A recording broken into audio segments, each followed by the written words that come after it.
السلام عليكم ورحمة الله. ازيكم يا حلوين؟ عاملين ايه؟ النهاردة بعمل لكم فيديو خاص بحسن. قول لنا يا حسن، انت بتعمل ايه في الفيديو ده؟ عندنا كتاكيت اهوت. بسم الله ما شاء الله. مين اللي جايبهم؟ ماما. طب ليه؟ عشان احنا أربيهم. احنا جايبينهم عشان حسن يربيهم، وبعد ما يكبروا هنعمل لكم بيهم تحديات فراخ مشوية بقى ان شاء الله. ده لو رضي اكلني منهم يا جماعة. اهو ده شكلهم اهو، بسم الله ما شاء الله، الله اكبر. هم لسه جايين بس يا مقرف انت. طب هتعمل ايه بقى دلوقتي؟ اطلع اكل في الاوضه بقى. انت عامل لهم اوضه يعني؟ عشان يا جماعه كل البط اللي كان مربيه ونضف مكانه، هيحط مكانه فراخ. تنفع يا حسن على فكره مهندس زراعي يعني. طب يلا يا حسن ورينا الاوضه اللي هتوديها لي. طب يا جماعه، ودي الاوضه اهيت اللي حسن حطت فيها الفراخ. نصغر الاوضه عشان تبقى على قدهم. هي الاوضه كبيره بس هو مصغر المكان، عامل مكان صغير للفراخ وحاطط نشاره اهي. نشار على الارض. حاطط تحتها جير. حاطط تحتها ايه؟ جير. جير. طيب ماشي. نزلهم انا. ماشي. هو معلق يا جماعه اللمبه اهي. نزلها كده قريب، ويا ريت تبقى اقرب يعني عشان تدفي. خلاص يا انت بتخنقه، يابا انت بتعذبه.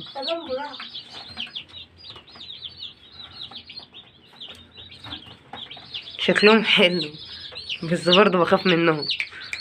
اهو خلاص يا حسن بقى نزلهم بقى.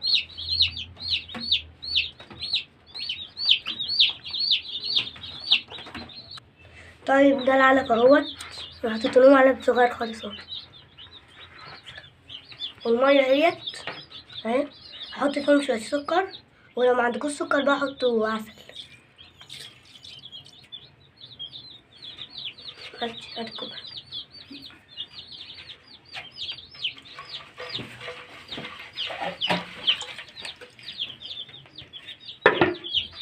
واحدة واحدة عشان ما يقعش.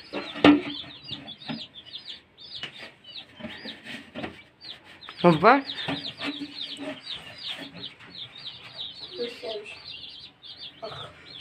ايه؟ يلا يا حسن.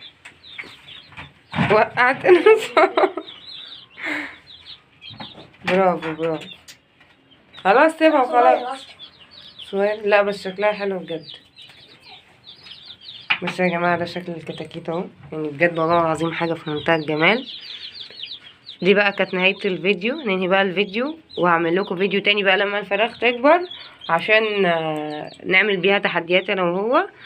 وان شاء الله نعمل بيها تحديات كتير انا وهو وندى. الكتاكيت الصغننه دي اول ما تكبر انتظروا بقى الفيديو ده كده وتكملته.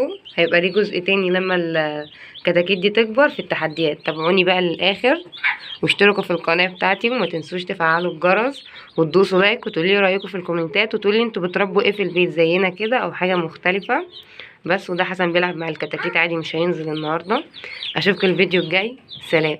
قول باي باي للكاميرا يا حسن. باي.